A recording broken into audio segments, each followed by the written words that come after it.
Bonjour à toutes et bonjour à tous et bienvenue dans ce nouvel épisode de Originals, l'émission qui saute de plateforme en plateforme. Moi c'est Romain et à mes côtés, comme chaque semaine, je retrouve notre babysitter des plateformes, Gauthier Jorgensen, journaliste à Satellifax et concepteur, créateur du concept de Original, pardon. Oui, et moi je suis pas du genre à refiler le bébé, donc voilà. Avec nous aussi Monsieur News, Andou est avec nous. Comment ça va Andou ? Moi ça va, je suis, je sais pas trop en fait, je suis mélangé entre le désespoir et à la fois une envie de comprendre parfois des choix des gens dans la vie. Du coup, je vais dire tout à l'heure... semaine de philosophie chez Andou. Il est philosophe. Quelle est cette personne qui m'a tellement intrigué Cette semaine, un gros plan sur La main sur le berceau, un remake du thriller psychologique du même nom de 1992, cette fois sur Disney+. Vous retrouverez ensuite notre cher Gauthier pour sa chronique Les pieds dans le plat. Et tu nous parles de quoi aujourd'hui, Gauthier ? Aujourd'hui, je vous dis les vrais trucs sur les remakes. Ouh. Les remakes, parce que les remakes, on n'a pas besoin de tant de remakes que ça. Ah non. Mais bon, on va en parler. On finira l'émission par l'agenda avec une sélection des sorties marquantes de la semaine. Mais tout de suite, ça vient de tomber, c'est les news avec Andou. Vous écoutez Originals, l'émission qui saute de plateforme en plateforme, en partenariat avec Cinéma Teaser. Quand ça arrivait sur Netflix, Apple TV+, Prime, Paramount+, quand même. Max, Arte, c'est pas mal. Canal+, écrase tout le monde. Disney+. Moi, je crois à la complémentarité des plateformes. Tout ça, j'aime bien. Alors, Andou, ça vient de tomber. La nouvelle vient de tomber, c'est un grand scoop que je vais vous annoncer parce que nous allons parler de One Piece. Oh, voilà, One Piece, donc on va parler Netflix. Qu'est-ce qu'on a comme nouvelle sur One Piece ? Ah oui, donc du coup, tu nous parles de la version adaptation avec des acteurs, pas du dessin animé ou du manga. Ah bah non, c'est le live action, ouais. parce qu'en fait, du coup, sur Netflix, je sais pas si vous avez suivi ou si vous êtes né en 2024. Mais en tout cas, juste avant, en fait, il y a... Le détachement avec lequel tu le dis, quoi. Voilà.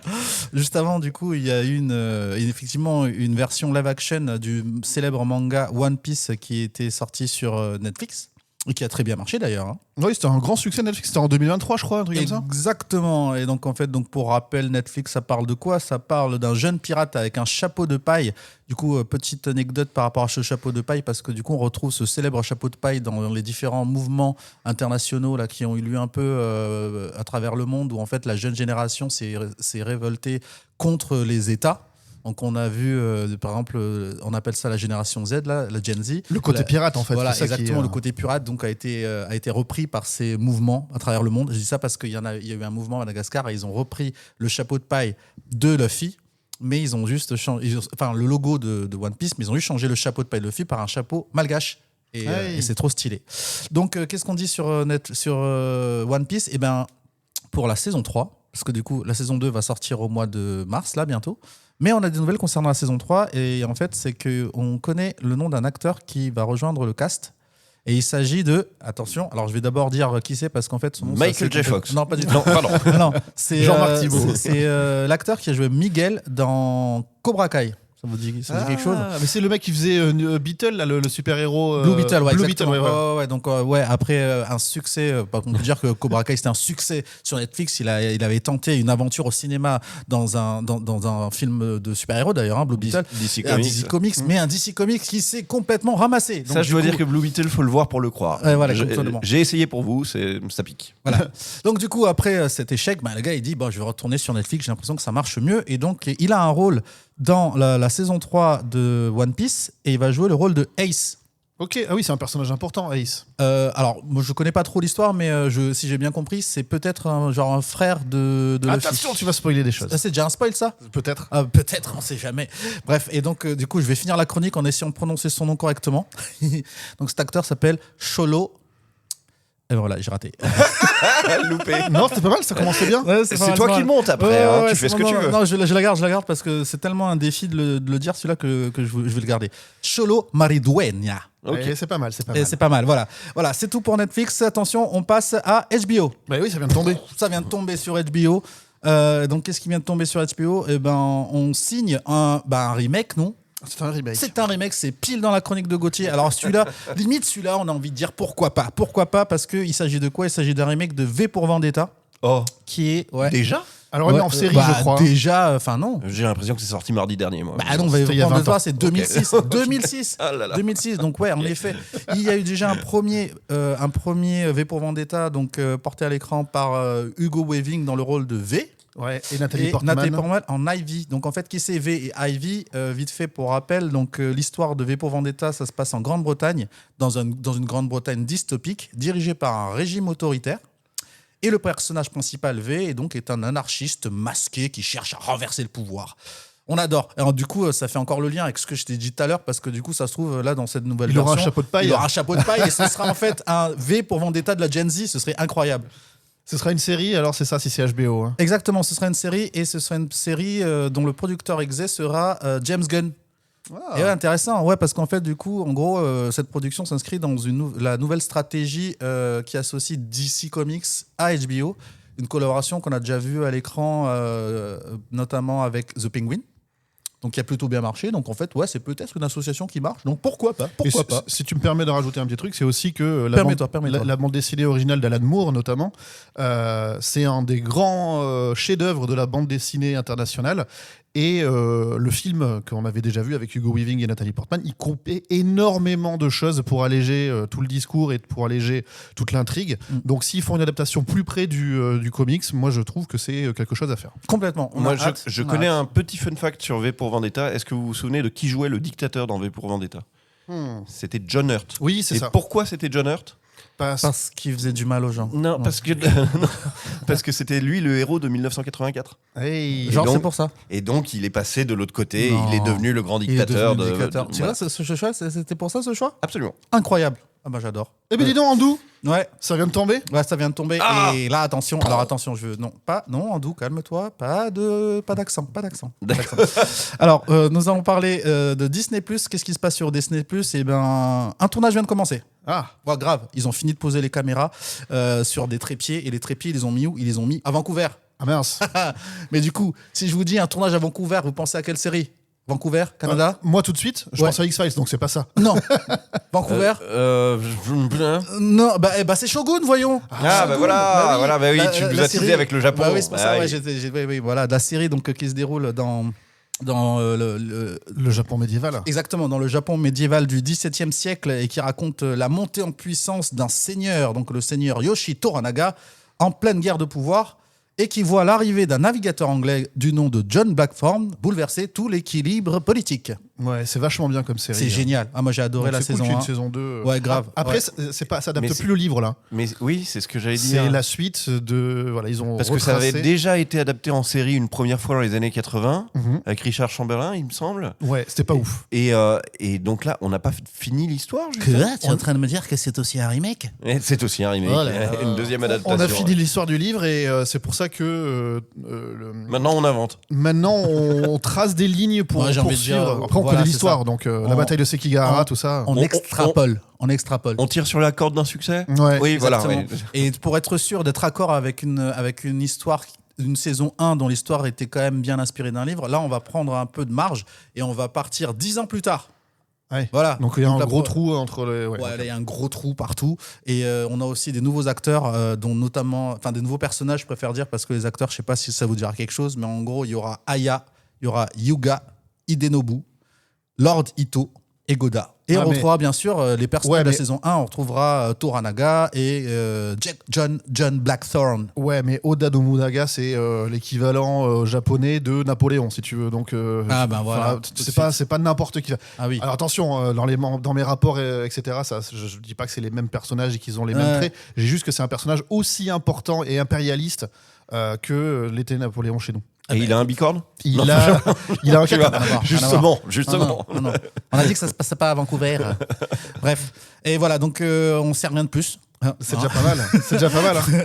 Donc ouais, estimation d'arrivée sur la plateforme Disney+, 2027. Hein. À peu Voilà, près. on a le temps d'en parler. Merci. Et ce sera tout Ouais, pour moi. Merci beaucoup, Ando. On enchaîne tout de suite, puisque c'est tout pour les news, et on passe donc au gros plan de la semaine.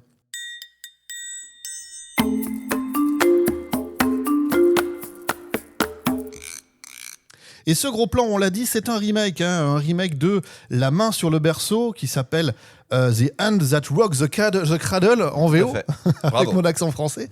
Un film de 92 de Curtis Hanson avec Annabella Sciorra, Rebecca De Mornay, Matt McCoy, Julianne Moore et Ernie Hudson, qu'on connaissait dans Ghostbusters notamment. Et cette fois, on est sur Disney+, donc pour un remake avec Mary-Elizabeth Winstead, Maika Monroe ou Raúl Castillo. Alors, qu'est-ce qu'on peut en dire ? On peut dire que c'est l'histoire de Kathleen, une jeune mère débordée qui engage Polly, une nounou au tempérament calme et rassurant, pour l'aider à retrouver un équilibre familial un petit peu fragile. Très vite, la présence de Polly s'immisce dans chaque recoin de la maison, jusqu'à devenir indispensable. Mais derrière ces gestes attentionnés se cache pourtant une obsession grandissante pour la famille. Et peu à peu, Kathleen comprend que la menace vient désormais de l'intérieur. Bonjour, nous envisageons d'engager Polly Murphy comme nounou et j'aimerais savoir si vous avez eu une bonne expérience avec elle. Elle est incroyable. Elle est vraiment devenue un membre de la famille.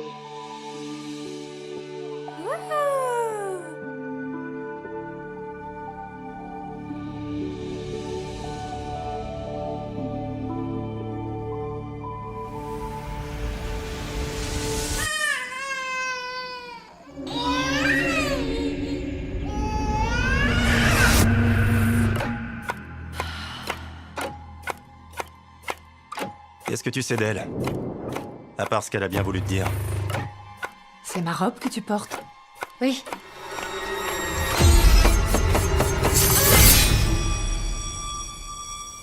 Qui elle est?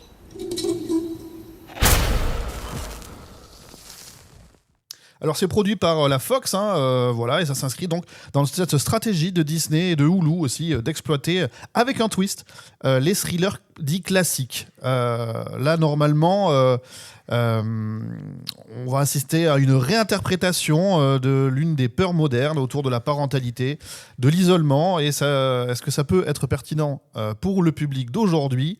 C'est le débat de la semaine. Déjà, comment vous avez trouvé ce film en quelques mots?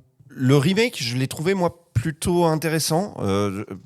Beaucoup plus froid, glacial et clinique que l'était l'original. C'est peut-être dans l'air du temps aussi. Et j'ai trouvé, surtout, on y reviendra, mais que prendre Maika Monroe pour jouer le personnage inquiétant, c'est une riche idée, ça, parce que Maika Monroe, on l'avait vu dans It Follows ou dans Longlegs, et c'était toujours le personnage principal, donc l'héroïne qui essayait d'échapper aux méchants. Pour une fois, c'est elle la menace, et je trouve ça bien vu. C'est un retournement. Voilà. En doute de ton côté? Ouais, alors moi, comment dire, en quelques mots, moi je dirais que Polly, elle est quand même vachement polie. Ouais, fallait que je fasse une blague parce qu'après, je vais être beaucoup moins drôle. Ouais, très compliqué. Pas plus que ça. Alors, vous êtes tous les deux papas, donc je vais vous poser une question pour commencer. Est-ce que cette figure de la nounou menaçante, c'est encore un truc qui fait peur aujourd'hui? Ouais. Moi, je trouve que c'est pas que la nounou menaçante. C'est-à-dire, historiquement, il y a plein de films sur cette idée-là. Qui est-ce qu'on laisse rentrer chez nous, en fait? Déjà, dans l'histoire du cinéma coréen, sud-coréen, évidemment, un des grands premiers films sud-coréens dans les années 60, c'est un film qui s'appelle The Housemaid, qui a été remaké depuis, mais un nombre de fois. Bah oui, ils ont fait plein de remakes, plein de versions de ce film qui s'appelle donc The Housemaid, la servante, et c'est même pas une nounou, c'est juste quelqu'un qui est là pour s'occuper de la maison, être une domestique, quoi. Et si cette domestique convoite votre vie et votre chez vous, elle va commencer à essayer de vous écarter de chez vous et tout ça. Donc c'est un très très bon terreau pour du thriller, mais à plus forte raison quand il s'agit d'une babysitter et quand il s'agit d'une babysitter d'un nourrisson, parce que le nourrisson il peut même pas parler, donc il est par définition totalement sans défense. Donc ouais, c'est une très bonne idée, ça, à qui on ouvre la porte, et une fois que ces gens à qui on a ouvert la porte sont chez nous, comment on les sort de là si on se sent menacé, ouais. La réinterprétation des personnages, est-ce que c'est plus moderne ou c'est simplement différent pour vous? Alors moi, j'ai pas vu l'original. T'as pas fait l'original du Non. coup, Gauthier? Moi, je trouve qu'il y a quelque chose de très très marquant entre les deux. C'est que dans le cas du film récent, là, la main sur le berceau, le personnage de Polly, interprété par Maika Monroe, donc le personnage de la babysitter, est beaucoup plus psychologisé. On lui donne beaucoup plus de raisons d'être méchante, quelque part. Et du coup, on compatit avec elle un petit peu.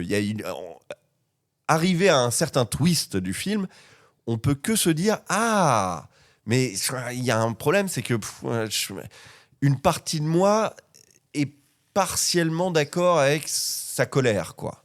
Alors que dans le film original, l'écriture du personnage de la méchante babysitter, est beaucoup plus simple. C'est-à-dire qu'il lui arrive quelques événements traumatisants au début du film qui, poussés par un état psychotique qu'elle a de toute façon, la rend complètement dangereuse.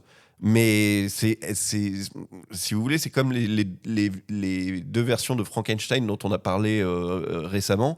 Si on prend un vieux Frankenstein au cinéma, c'est juste un gros zombie qui va noyer des enfants.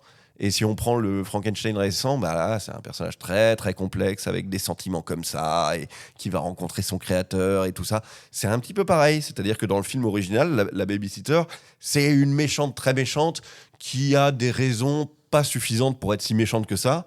Et là, dans le récent, elle a tellement de raisons d'être méchante qu'on a presque envie de dire wow, les gars, un petit film sur plateforme ne suffit pas à traiter ce genre de problème. Et en doux, je te vois faire la moue là. Ouais, un petit peu. Non, mais en fait, j'entends très bien ce que dit Gauthier, ce que tu dis, Gauthier, d'ailleurs, parce que comme tu es là, je suis là. En fait, ouais, je vous entends. Je t'entends très bien. Et je vois ce que tu veux dire par le fait que, du coup, Polly soit assez psychologisée pour peut-être à un moment donné comprendre les motivations de ses actes et tout. Mine de rien, je trouve déjà que pour un thriller qui est un peu porté sur le côté faire confiance à quelqu'un qui rentre chez toi ou pas, je trouve qu'elle dévoile son jeu, mais tellement trop tôt. Enfin, en gros, ça manque de subtilité, peut-être. Ça manque de subtilité. En fait, j'adore la première scène, qui est, pour le coup, tu vois, elle est très intéressante parce qu'on commence. C'est assez rapide. On est un peu dans les codes aussi de nos jours où il faut quand même accrocher le viewer très vite. Donc, direct, oui, on a un face-à-face. Et d'ailleurs, je trouve que les moments les plus intéressants de ce film sont des face-à-face. Qui en a est plus intéressant que d'amener le film vers des tentatives de films d'horreur, je trouve.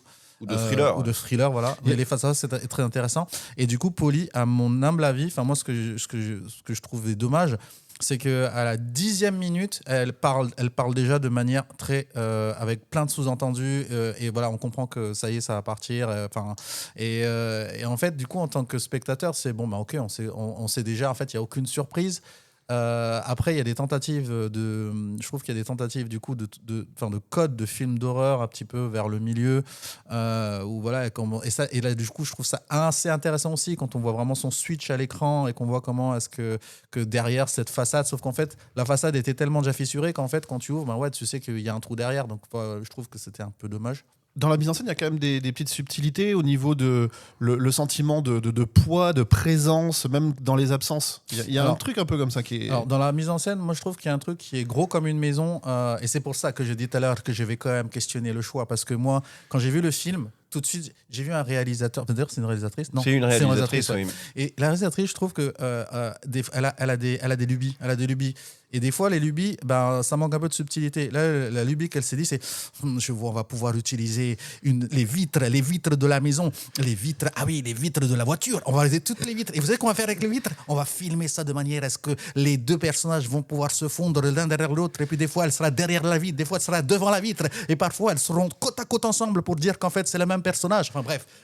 Voilà, c'était beaucoup trop too much les vitres. C'est vrai qu'il y a des petits ressorts The Double ou Grosse Fatigue. Oui, non, mais de toute façon, c'est effectivement un reproche qu'on peut faire à cette réalisatrice d'avoir insisté sur des trucs qui sont un peu gros comme des maisons. Michelle García Cervera. Ouais, qui est une réalisatrice mexicaine et c'est son premier film hollywoodien.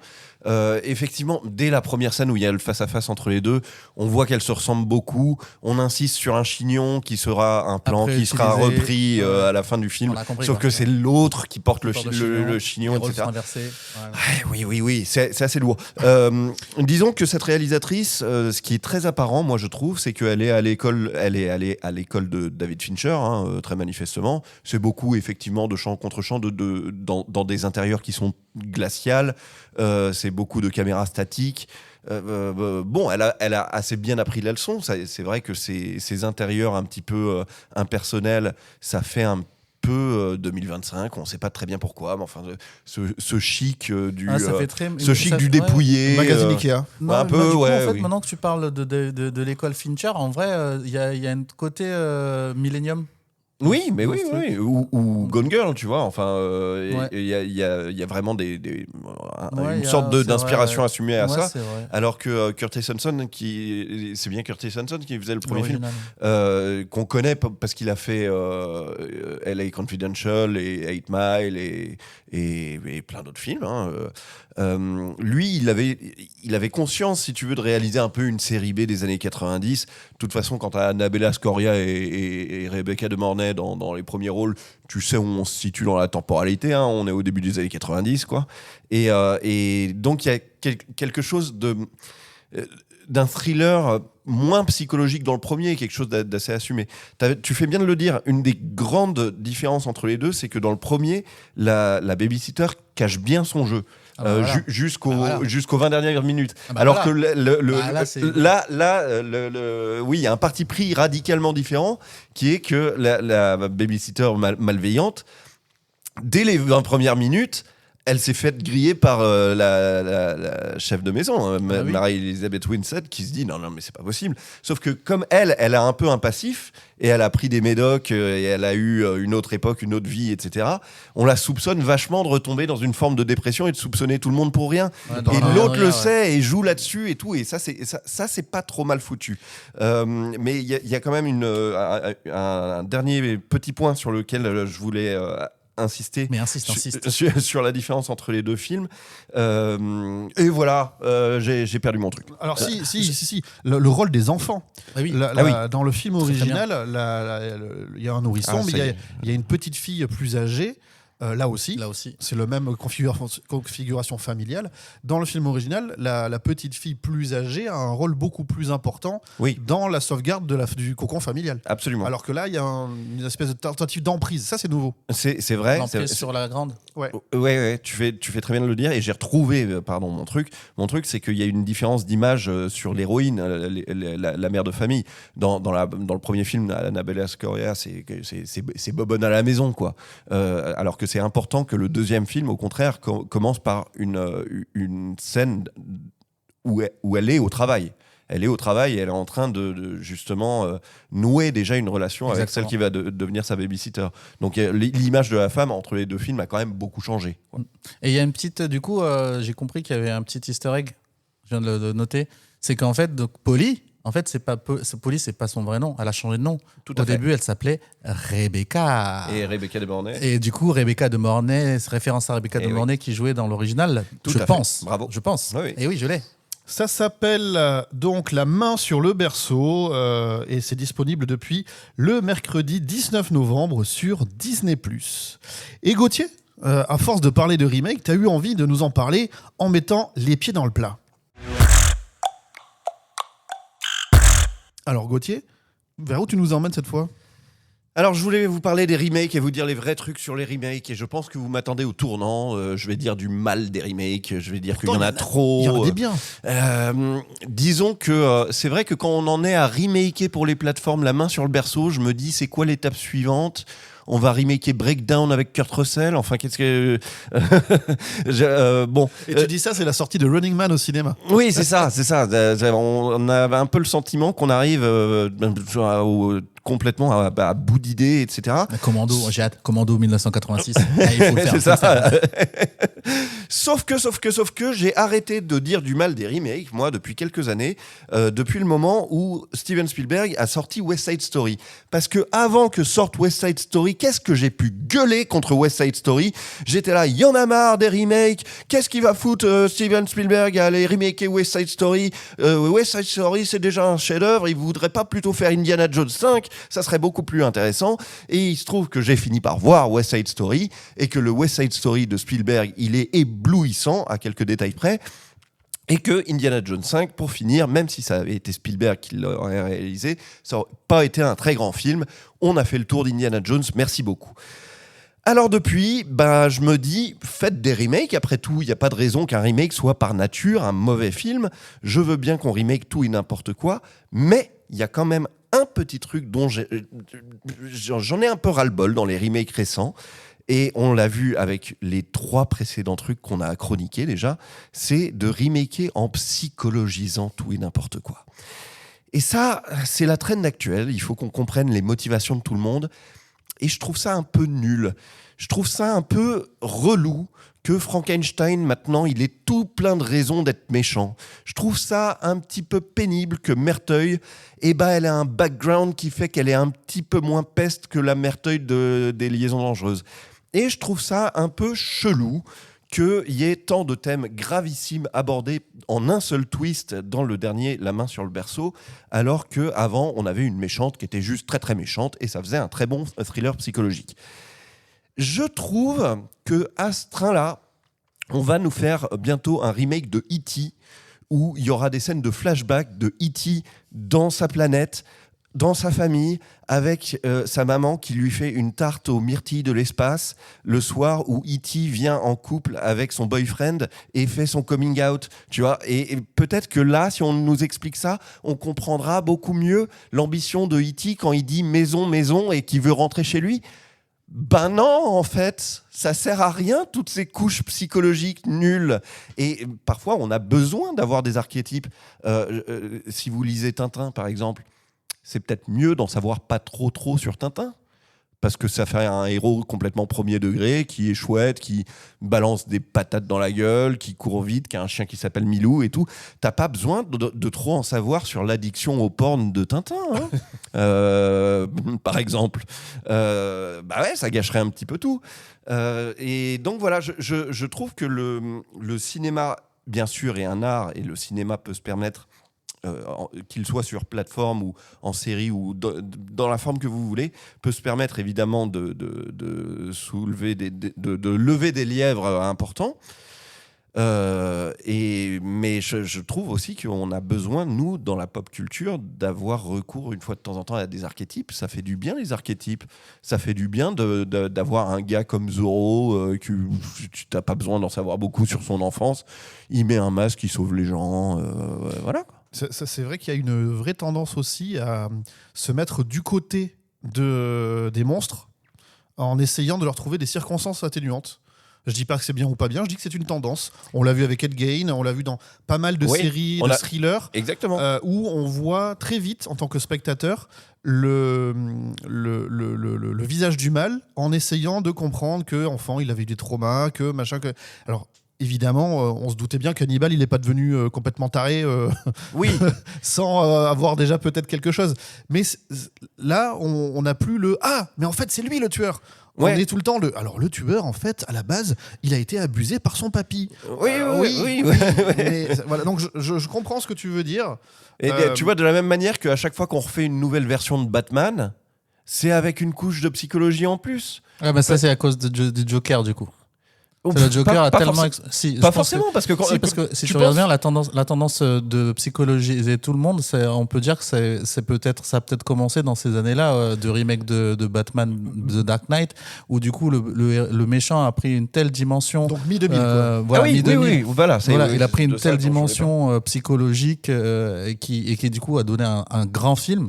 Ben, du coup, c'est une tendance après qui a un peu évolué. Après, moi du coup, je suis Thanos aussi, hein.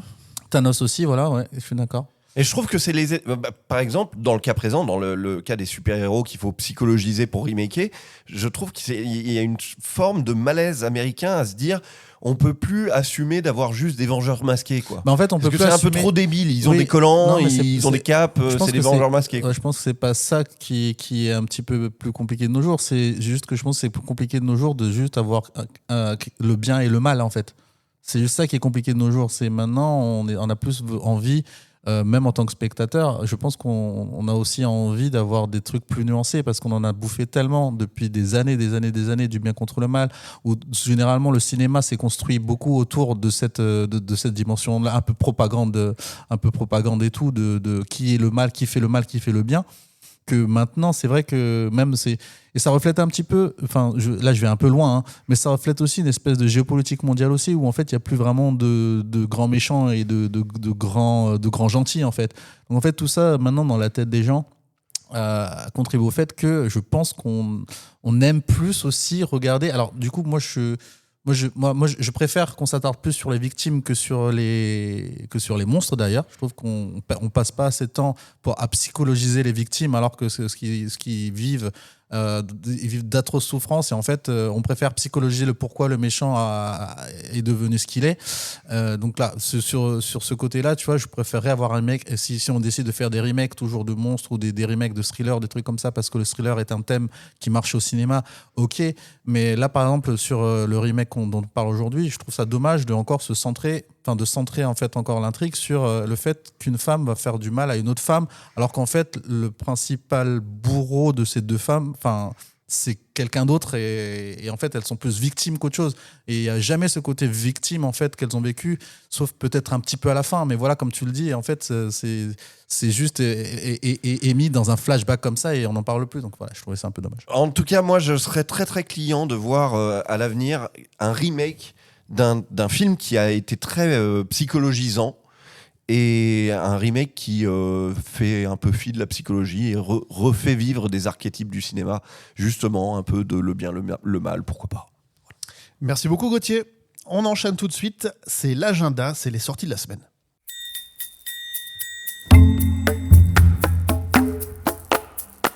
Et aujourd'hui, on parle des sorties comprises entre le 17 et le 23 novembre. Et on parle notamment, depuis hier, depuis le 20 novembre, d'un film d'un peu plus de 2 heures sur Prime Video qui s'appelle After the Hunt, donc après la chasse. Un thriller, encore en drame psychologique. C'est réalisé par Luca Guadagnino. Et du coup, c'est juste le réal de Call Me By Your Name, de Suspiria, le remake, ou de Bones and All. Et de quoi ça parle, ce film ? Ça parle de Alma, qui est professeur de philo à Yale et qui se retrouve dans une crise personnelle et professionnelle lorsque Maggie, qui est une de ses étudiantes brillantes, elle accuse un des collègues de Alma de mauvaise conduite. Et à ce moment-là, face à cette révélation, ça va avoir une suite de causes et de conséquences qui vont révéler un passé douloureux et une situation où Alma va devoir naviguer entre loyauté, vérité et morale. Et alors, qui c'est Alma ? C'est Julia Roberts. Et qui c'est son étudiante ? C'est Ayo Edebiri, que vous avez déjà vu dans The Bear. Et c'est qui le collègue peut-être problématique ? C'est Andrew Garfield. Ah ouais. Et voilà. Donc voilà, ça s'appelle After the Hunt et c'est sur Prime Video. Moi, je suis content de voir Guadagnino atterrir sur les plateformes parce que ses films sont très valables, très beaux, mais on n'arrive pas à le faire marcher au box-office en France. Et il a eu un succès avec Challenger, quand même. Call Me By Your Name et Challenger sont deux films qui ont marché, mais sinon, tout le reste, tout ce que tu as cité, là, Suspiria, Bones and All, tout ça, ça n'a pas pris du tout, quoi. Le même jour, sur Netflix, c'est la saison 2 de Espion à l'ancienne. Et voilà, alors c'est quoi Espion à l'ancienne ? C'est l'histoire d'un retraité qui devient détective privé. Ça a l'air couillon comme ça, mais c'est un discours assez important qu'on voit pas souvent sur la génération du troisième âge, et comme quoi ils sont pas déjà tous finis, hein. Donc c'est important dans le jeunisme de la société actuelle. On l'a vu déjà dans Red il y a 10 ans. C'est ce que j'allais dire. Ouais, justement. Alors pour tous les fans, ce qu'il faut dire, c'est que cette fois notre enquêteur qui est joué par Ted Danson va partir à l'université, jouer le rôle d'un professeur expert, et toute la clique de la maison de retraite du premier volet va venir faire des petits rôles aussi. Personne ne sera laissé de côté. Est-ce qu'il y a Michael Caine Ted quelque part ? Danson, c'est le gars qui était dans The Good Place pour mettre un visage dessus. Exactement. Et puis le réalisateur de la série, c'est le même mec qui avait fait The Good Place aussi. Voilà. Donc il n'y a pas Michael Caine quelque part là-dedans ? Il n'y a pas Michael Caine. En général, Hélène Mirren. Ah oui, c'est ça. Ouais, c'est vrai. En général, deux vieux qui prennent des guns, c'est Michael Caine et Hélène Mirren. Ah non, là, il n'y a pas de gun, hein, c'est plutôt de l'ordre de... c'est la taupe. C'est plutôt humoristique, c'est très léger. Voilà, on n'est pas dans une comédie d'action, hein, on est vraiment dans une comédie tout court. D'accord. Qu'est-ce qu'on a d'autre ? Alors ça sort aujourd'hui, on reste sur Netflix, ça s'appelle Train Dreams, et on est cette fois dans un film réalisé par Clint Bentley avec Joel Edgerton, Felicity Jones et William H. Macy. Et on parle de quoi ? D'un drame historique plutôt intime, une ode à la vie simple, contemplative, mais une vie à la recherche d'une vie simple. puisque c'est un film qui capte la beauté et la tragédie d'un homme ordinaire dans un monde en mutation. Le film, c'est l'histoire de Robert Greiner, qui est bûcheron et ouvrier du chemin de fer dans le nord-ouest des États-Unis au tournant du XXe siècle. Et face à lui, l'industrialisation et la transformation du paysage, il tente de trouver sa place tout en gérant l'amour, la séparation avec sa femme, sa fille, etc. Dit comme ça, on se dit, ça pourrait être un téléfilm, sauf que c'est un film qui est primé à Sundance. Ah ouais. Et quand on a Joel Edgerton en rôle principal, en général, on sait que ça peut être très très dense et très très lourd. Et apparemment, c'est le cas de ce film. Ça s'appelle Train Dreams. Comment ça s'écrit ? J'arrive pas à comprendre. Les rêves, le train. Train Dreams. ok. Exactement. Got it. Les rêves, le train. Le même jour, sur Netflix, une sorte de projet hybride entre documentaire et performance live. Une sorte de promenade musicale avec Ed Sheeran. Ça s'appelle One Shot. Alors c'est quoi ? C'est juste Un shot de tequila. Non, c'est un shot de musique. Et oui, parce que là on n'est pas dans un concert, mais c'est Ed Sheeran qui se promène dans New York pendant un après-midi et régulièrement il s'arrête, il est filmé en live, en plan séquence, et il interprète des morceaux improvisés, je fais des guillemets avec les doigts, ou du moins pas très spontanés en tout cas, dans la rue, dans le métro, sur des trottoirs, devant des passants, des fans. Et alors pourquoi je vous en parle ? Parce que t'aimes bien Ed Sheeran. Ouais, je préfère le réalisateur, puisque c'est le réalisateur, c'est Philippe Barantini qu'on a déjà vu pour ses plans séquences récompensés, puisque c'est le monsieur derrière Adolescence. Voilà. Barantini. On va l'appeler Monsieur One Shot d'ailleurs, c'est pas mal ça. Eh bien, exactement, c'est le titre de cette expérience à découvrir génial. Sur Netflix. Et enfin, si vous voulez un petit peu plus de légèreté, retour sur Prime Video avec LOL in Real Life. Qu'est-ce que c'est LOL in Real Life ? C'est une sorte de spin-off, d'extension de LOL qui ressort, et tout simplement. Alors, cette fois, qu'est-ce qui se passe ? Alors, C'est en anglais. Je suis convaincu, tu vas me dire si j'ai tort, mais je suis convaincu que le pitch, c'est la même chose que LOL qui ressort, mais avec des vrais gens. À moitié. Pourquoi ? Parce que cette fois, Philippe Lachaud convie 5 célébrités à jouer, mais en conditions réelles, dans un lieu public. Cette fois, c'est un aéroport rempli de voyageurs qui, eux, ne se doutent de rien et qui sont filmés dans tous les sens. Le concept, c'est donc de la caméra cachée, mais la règle, c'est la même. C'est-à-dire que les personnalités qui sont au milieu, eux, ne doivent pas rire et réussir à faire rire les passants pour marquer des points. D'accord. Évidemment, c'est pas si rire, mal. voilà. Je pensais que ça allait être la même chose au rabais, mais non, ça a l'air bien. Non. Alors, le casting, on retrouve Redouane Bougueraba qui avait déjà fait l'émission. Et dans les visages comme ça, on va avoir Franck Dubosc, Paola Locatelli, Clara Luciani et le youtubeur Michou. Voilà, ça s'appelle LOL in Real Life et c'est dispo aujourd'hui sur Prime Video. Ah oui, in Real Life, je l'ai. Ce sera tout pour les sorties et ce sera tout pour notre émission aujourd'hui. C'est Original saison 2, épisode 12. On remercie bien sûr notre partenaire Cinématiseur pour sa confiance et son soutien. Et on souhaite le meilleur à Magic Andou pour faire le montage de cette... Là, vous avez la version, évidemment, déjà opérationnelle. Oui. Mais nous, on sait on s'est planté 30 fois, là. Ouais. Bon courage, Andou. Merci. On se retrouve, bien entendu, la semaine prochaine, vendredi à 17h, pour toujours plus d'actu ciné, séries, doc ou animé, et toujours plus de créations originales. Bye bye. Salut les copains. Ciao, ciao.